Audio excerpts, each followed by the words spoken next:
Matthieu 2, partie 2, les mages à Bethléem. Hérode. Après leur départ, un ange du Seigneur apparut en songe à Joseph, et dit, « Lève-toi, prends le petit enfant et sa mère, fuis en Égypte et reste y jusqu'à ce que je te parle, car Hérode va rechercher le petit enfant pour le faire périr. » Joseph se leva, prit de nuit le petit enfant et sa mère, et se retira en Égypte.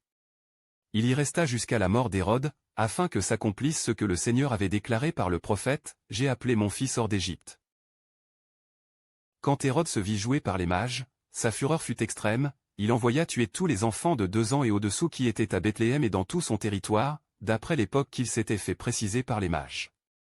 Alors s'accomplit ce qui avait été annoncé par le prophète Jérémie. Une voix s'est fait entendre à Rama, des pleurs et beaucoup de lamentations, c'est Rachel qui pleure ses enfants, elle n'a pas voulu être consolée, parce qu'ils ne sont plus.